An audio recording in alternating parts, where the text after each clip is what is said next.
Ош базардын жанындагы митинг. Мэрия соодагерлерге убада берди. Бишкек мэрия берекет универсал соода борборундагы ижара акы жакынкы аралыкта жогорулабай турганын билдирди.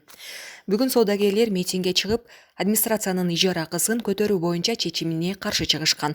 Алар чарчы метр үчүн 40 сомдон төлөп келишсе, эми дагы 40 сомго жогорулатуу пландалып жатканын айтышкан.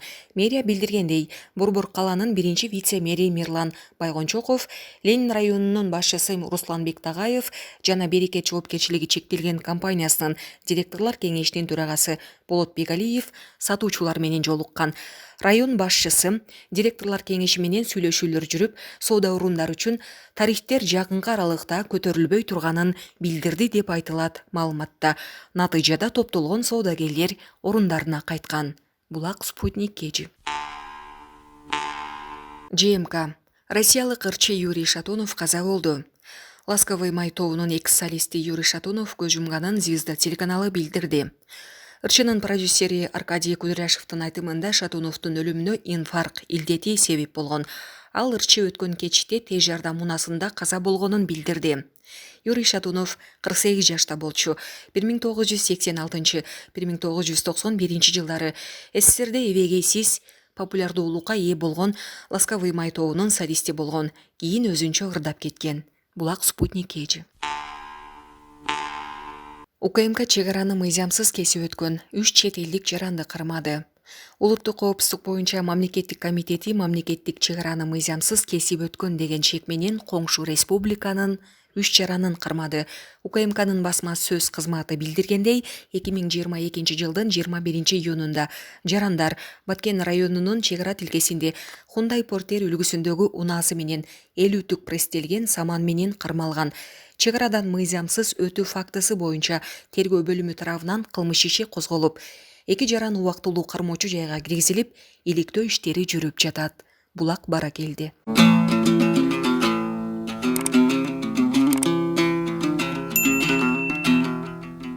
Айнегин караңгылатып алган тракторчу 20 000 сом айыпка жыгылды. Кыргызстанда тракторунун айнегин караңгылаткан айдоочуга 20 000 сом айып салынды. Интернетте ноокаттык дыйкан мээ кайнаткан ысыктан сактануу үчүн тракторунун алдыңкы айнегин караңгылатып алган видео тарады. Парламентте иштегендер мыйзам жазат. Бул штрафты карагылачы. Жер салыгын азайталы дедиңер. Жыйынтыгы ушулбу. Талада иштеп жүргөндө күндөн калкаланайын деп муну чаптап алгам. Мен эмне муну тагып барып банкты тономок белем. Бул үчүн майычилер мага 20 000 сом айып салышты. Анын 6 000 сомун төлөдүм. Бул мыйзамды ким жазды? Кандай сабатсыз адам. Ушундай тонировка үчүн дагы 20 000 сом айып салса болобу, дейт айдоочу. Июнь айынын башында республикада автоунаалардын алдыңкы каптал айнектерин акы төлөп караңгылатып жүрүүгө уруксат берген мыйзам кабыл алынган. Мыйзамсыз караңгылаткандар айыпка тартылмакчы. Булак Спутник Кежи. Кеңеште иштегендер, мыйзам жаза тургандар. Мына штрафты көрдүңөр, жерди салыгын аз жазабыз деп, мына итогун карагыла. 6 000 сом төлөп чыктым азыр мен. Мына ушул тонировкага.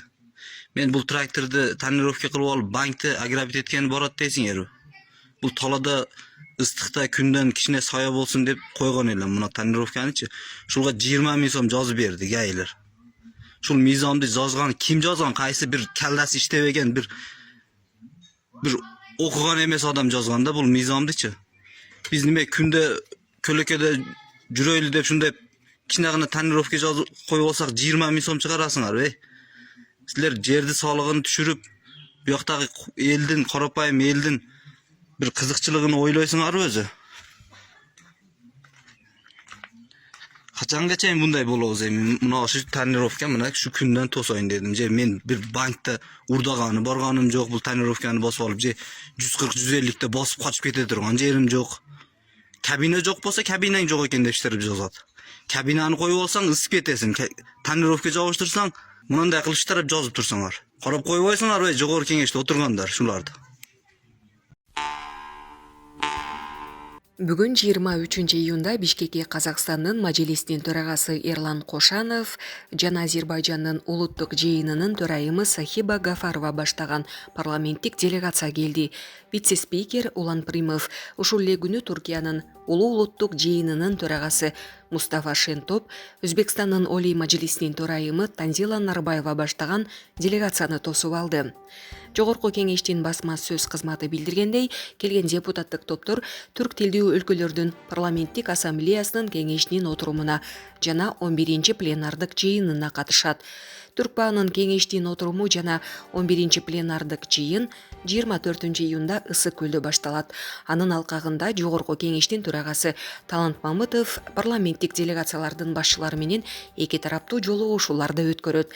Түрк тилдүү мамлекеттердин парламенттик ассамблеясы Кыргызстандын, Казакстандын, Азербайжандын жана Туркиянын парламенттеринин кызматташтык уюму. Булак Азаттык. Жолго батпай калдык. Жайылдагы тоют чөп сатуучулар эмнеге нааразы болуп жатышат? Чүй облусунун Бишкек Карабалта унаа жолунун Сосновка айылынын бурулушунда тоют чөп жүктөгөн унаалар катар тизилип, тоют сатуучу жайга батпай калган айдоочулар, сатуучулар нааразы болушууда.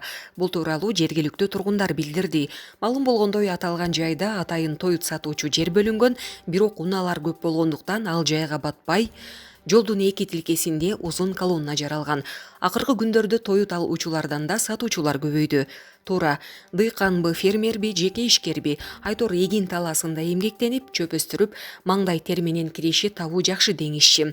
Бирок бизге окшоп алыс жактан келген тоют чөп сатуучулар аталган жайга батпай, аргасыздан унаа жол боюна эки катар болуп тизилип алдык. Ооба, өз районубузда деле сатсак болмок. Бирок ал жерге кардарлар көп барышпайт. Негедир баары ушул жака, Сосновский поворотко дешип келишет, деди Панфилов районундагы айдоочулардын бири. Ал эми чөптүн баасы жөнүндө бир таңгак тоют чөптүн эң жакшысы 200 сом, мен 120 сомго деле берем. Себеби биринчи орун жана чөп өстүргөн жайды бошотуп, сугарып, эки түшүмүн алышым керек. Ысыкта күтүп отургандан эмне пайда? Бизде өткөн жылдагыдай суга суу тартыштыгы өтө деле жок, деди экинчи айдоочу. Булак турмуш кежи.